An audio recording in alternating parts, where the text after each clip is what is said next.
sa pagpapatuloy ng ating istorya. Sa sandaling yon, habang nagkakagulo sa lupa, bigla na lang sumambulat sa alapaap ang dambuhalang Kunpang, nakanganga ito, humihigop ng hangin na parang bagyong bumalat sa paligid, kasabay ng hangin, isang tinig ang dumagundong, kaalamang kaibigan, huwag kang padalos-dalos. Nabigla ang tatlong mandirigmang abala sa labanan. Mabilis silang napalingon pataas, si Merong, seryoso ang titig. Agad naisip, hindi kaya ito ang Kunpang ng Kunlun Realm, ang sinaunang banal na hayop. Kasabay nito, napatigil ang maskuladong kalbong monghe, namutla at napabulalas, ay ito ba'y halimaw mula sa Transcending Tribulation Realm? Si General Yang naman, hindi makapaniwala, bakit bigla itong lumitaw dito? Samantala, napangiti si Ye Junlin nang may halong panlalait, itinaas niya ang kamay at iniutos sa alagang halimaw, "Aken, lamunin mo lahat ng kalbong mongheng yan." At parang vacuum cleaner, bumuga ng enerhiya ang Kunpang at sinimaw ang lahat ng nasa ibaba. Napangangasagulat ang mga monghe, "Ano to? Ang halimaw na to, alaga lang niya, seryoso ba to?"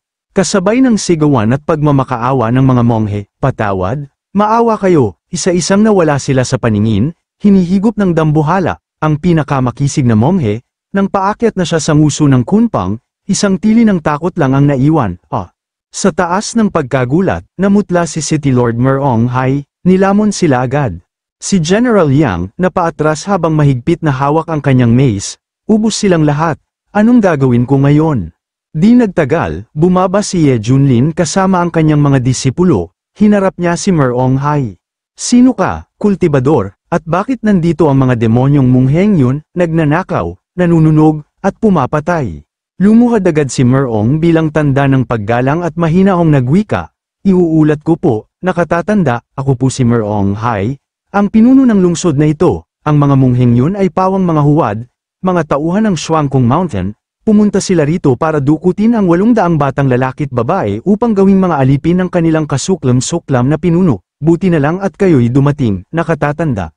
Sa narinig, sumeryoso ang mukha ni Ye Junlin, mariin siyang nagtanong, "Shuangkong Mountain, may kaugnayan ba ito sa Shuangkong Temple?" Kumuyam ng kamao si Merong Hai, galit ang boses ng sumagot, "Oo, ang pinuno nila ay dating espiritong kulay abong lobo, siya'y dating ginawang banal ng abat ng Shuangkong Temple, tumanggap ng mga handog at insenso, pero kalaunan, tumakas siya at nagtayo ng sariling sekta, kinuha niya ang 3 malalakas na halimaw bilang tanod, at ngayoy pinamumunuan na niya ang libu-libong demonyo." Sandaling nagbalik tanaw si Merong, tapos ay nagpatuloy, "Ginagamit ng hayop na yun ang pangalan ng Budismo para maghikayat ng masasamang loob. Nagpapakalat siya ng mga alagad sa 36 na kaharian ng Fuzhou, niloloko ang mga tao, akala mo'y tinutulungan silang magbagong buhay. Pero sa totoo lang, kinakain lang pala nilang lahat." Nanggigil si Li Wuji sa narinig, nasingkitan ang nuot mariing sinabi, "Hayop talaga, wala bang makakapigil sa kanila sa Fuzhou?" Umiling si Merong Hai, galit ang tinig. Noong una, nagpadala ng mga sugo ang bawat kaharian sa Shuangkong Temple para humingi ng tulong. Pero ni isa sa kanila'y di na nakabalik, ni Anino, malinaw pa sa sikat ng araw, may proteksyon ng halimaw na yun, ang Shuangkong Temple ay isa sa pinakamakapangyarihang puwersa ng Budismo sa silangan, si Abbot Zion ang kinikilalang punong espiritual ng Zen cultivation, pero hindi nila inaamin ang koneksyon nila sa hayop, kaya tahimik na lang ang mga kaharian, kahit ako, sa sarili kong lakas na lang umaasa. Samantala, nakunat noo si Hong Chenny, nagkrus ang mga braso sa dibdib at mariing nagbitaw ng salita, "HMP, mga mapagkunwari, takot silang tanungin ang abot nila, pero ayaw ding masira ang reputasyon ng templo, kaya't palihim nilang pinapatay ang mga sugo." Habang kumakabog ang dibdib sa galit, mariing kumuyam ng kamao si Merong Hai at sumigaw, "Hai, walang naglalakas loob harapin ng Shuangkong Temple, at kung meron man, wala rin namang patutunguhan." Sa gilid, natanong ni Ye Junlin si General Yang na mabilis na tumatakas, sa isang iglap, lumitaw siya sa harapan nito, hinaranggan ang daan, at ngumiti ng may paghamak, "Saan ka pupunta, aso ng Shuangkong Mountain?" Napatigil si General Yang, nanginginig at pawisan. Agad dumating si Merong Hai, tinutok ang espada sa likod ng general, galit na galit siyang sumigaw, "Ikaw, hayop, kakuntsaba ka ng Shuangkong Mountain at pumatay ka ng maraming pinuno. Kung hindi dahil sa nakatatanda, baka ako na ang sunod mong biktima." Dagdag pa ni Ye Junlin, "Tama nga ang hinala ko, may binabalak na naman ang kulay abong lobo, kung wala, di ka naman biglang lalabas." Walang nagawa si General Yang kundi lumuhad at magmakaawa. Oo, ang hayop na yun, ang pinuno ng bundok, may planong engranding pista sa kaarawan niya. Pinapadami niya ang bilang ng batang kinukuha, doble pa. Sa likod, bumulwak ang galit ni Merong Hai, sa lungsod pa lang, gusto niyong kunin ang 800 bata. Paano pa sa buong Leshan Kingdom? Ilang bata pa ang nais niyong isakripisyo? Yutal na sagot ni General Yang. Wala akong magawa, masyadong makapangyarihan ang Shuangkong Mountain. Hindi ko kasalanan ito. Pero itinaas ni Ye Junlin ang daliri, kumislap ang gintong enerhiya. Kung ganon, sumama ka na sa kanila, sa impyerno. At sa isang mabilis na pitik, lumipad palayo si General Yang, parang basahang tinangay ng hangin, at sa di kalayuan, napalingon si General Yang nang bumukas ang bibig ni Kunpang. Sandali, nakatatanda, maawa po kayo, huwag po. Sa kabilang dako, bigla na lang nag-ingay ang system, ding, binabati ka, host, na ilunsad mo ang misyon sa Shuangkong Mountain, durugin ang Grey Wolf Spirit at may espesyal kang gantimpala. Napangisi si Ye Junlin nang marinig yun, sa isip niya, ayos ka, system, sakto lang, panahon na para itumba ang mga halimaw na yan. Paglingon niya kay Merong Hai, tanong niya agad, maari mo ba kaming samahan papunta sa Shuangkong Mountain? Lumuhad si Merong Hai bilang tanda ng paggalang, sabay saludo gamit ang kamao at palad, handa po ako at taos pusong sasama, maraming salamat sa inyong kabayanihan, tunay po kayong dakilang tao. Napailing si Ye Junlin habang pasimpleng nag-snap ng daliri, dakilang tao, Humph, hindi ako sanay marinig yan. Di nagtagal, nagtungo sila sa bakuran sa likod ng tahanan ni Ye Junlin, likuran ng mahiwagang Kunpang. Namangha si Merong Hai sa nasaksihan, ito pala ang likod ng banal na hayop, at may napakagandang hardin dito. Lumapit siya kay Ye Junlin at may paggalang na nagtanong, maaari ko bang malaman ang inyong pangalan? Nakatatanda, di ko ito kailanman malilimutan. Agad namang tugon ni Ye Junlin, ako'y mula sa Xuanshan Sect, ang pangalan ko ay Ye Junlin. Nagulat si Merong Hai, muling nagbigay galang, kaya pala, ikinararangal ko kayong makilala, nakatatandang Ye. Pero saglit lang, nanlaki ang mga mata niya, teka, Ye Junlin, siya ba talaga yun? Hindi ba siya yung puting buhok na demonyong tinatawag na Diyos ng kamatayan?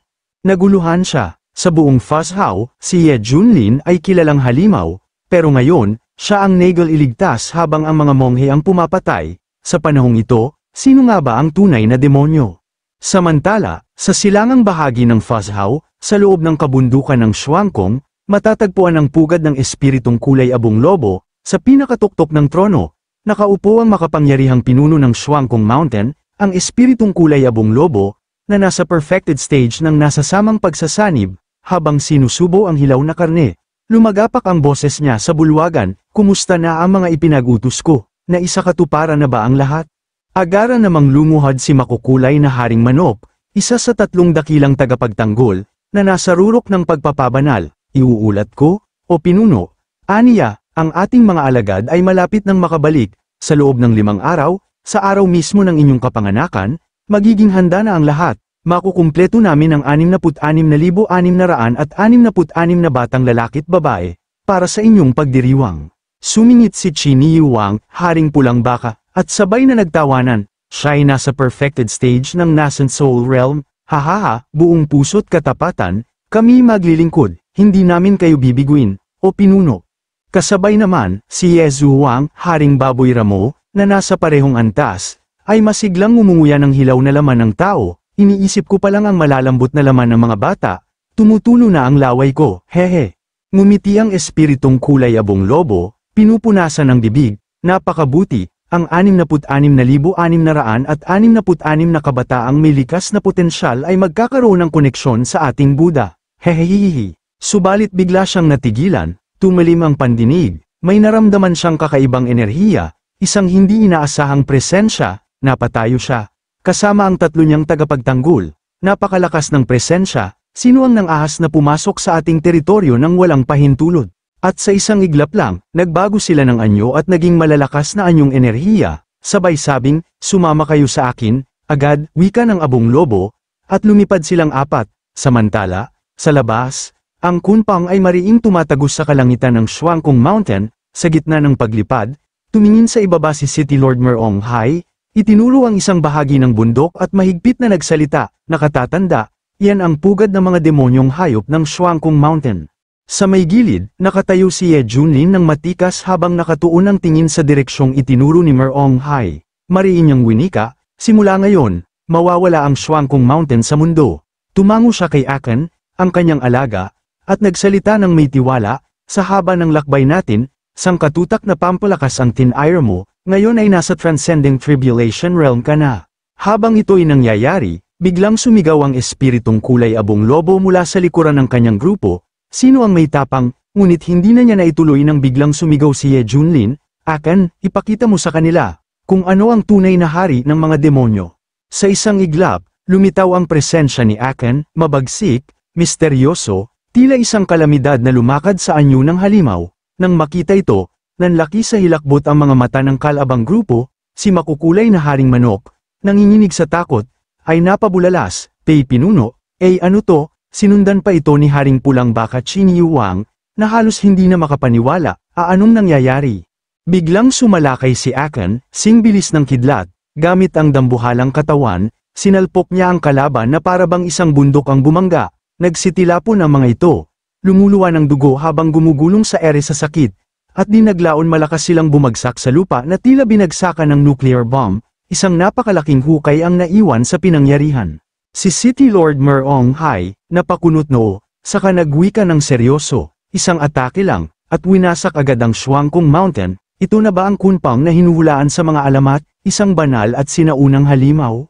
Samantala, pilit na bumangon ang espiritong kulay abong lobo, nakakapit sa maliit na bato habang nanginginig at sugatan ang buong katawan, ang kanyang mukha'y pan ng dugo. Ngunit buong puwersa pa rin niyang sinigaw, isang halimaw sa Transcending Tribulation Realm, napakakampante ko. Habang siya'y nilalamon ng sakit, sumisigaw siya ng may galit at paninindigan, tandaan niyo to, babalikan ko kayo.